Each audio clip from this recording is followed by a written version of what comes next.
দেশে এপ্রিল মাসের জ্বালানি তেলের দাম অপরিবর্তিত রাখা হবে। দামে স্বস্তি ফিরলেও সংকটের ফলে চাহিদা অনুযায়ী মিলছে না তেল। এতে বুধবার ভোর থেকে রাজধানীর ফিলিং স্টেশনগুলোতে দেখা গেছে যানবাহনের দীর্ঘ সারি। অবৈধ তেল মজুতদারদের বিরুদ্ধে কঠোর ব্যবস্থা গ্রহণের দাবি জানিয়েছেন ফিলিং স্টেশনে আসা গ্রাহকরা। আন্তর্জাতিক বাজারে জ্বালানির দাম বাড়লেও দেশের বাজারে চলতি মাসের জন্য দাম অপরিবর্তিত রাখার সিদ্ধান্ত নিয়েছে সরকার। দাম না বাড়লেও স্বস্তি নেই গ্রাহকদের মাঝে। সংকটের ফলে ঘন্টার পর ঘন্টা অপেক্ষাতেও মিলছে না চাহিদা অনুযায়ী তেল। রাজধানীর প্রতিটি ফিলিং স্টেশনের সামনেই দীর্ঘ লাইনের এমন চিত্র চোখে পড়ছে। তেল নিতে আসা গ্রাহকরা তুলে ধরছেন তাদের ভোগান্তির কথা। শুনতে পারতেছি যে তেল মজুত আছে, কিন্তু পাম্পে গেলে দেখা গেছে কালকে আমি খিলকেত গেছি, জায়গায় পাম্প বন্ধ। খিলকেত থেকে উত্তরা থেকে আসার পথে ভাবলাম যে এয়ারপোর্ট থেকে নিয়ে যাবো, এয়ারপোর্টে পাম্প বন্ধ। তেলের লম্বা সিরিয়াল, তেল নাই, অর্ধেক সিরিয়াল দিছি আধা ঘন্টা, তারপরে বলে তেল নাই। সারা রাত ঘুম নাই, খাওয়া নাই, দাওয়া নাই এই রুটে।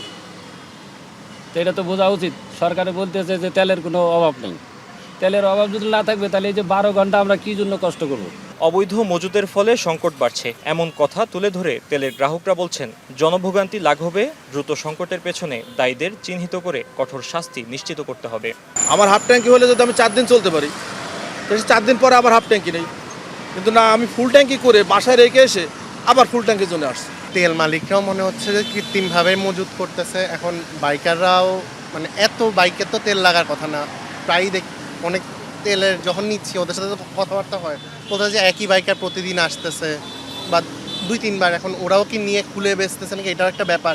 তো দুই জায়গাতেই কন্ট্রোলের একটা যথেষ্ট প্রয়োজন আছে আমাদের। এই প্রথম দেখছি, এর আগে কখনো দেখি নাই।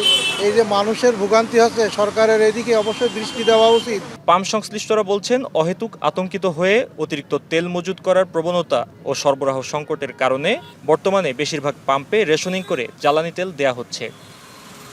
সংকট নিরসনে জ্বালানির সঠিক ব্যবস্থাপনা ও সুশৃঙ্খল তদারকি নিশ্চিতের আহ্বান জানিয়েছেন গ্রাহক ও সরবরাহকারী উভয় পক্ষই। Fahim Yusuf, star news, Dhaka.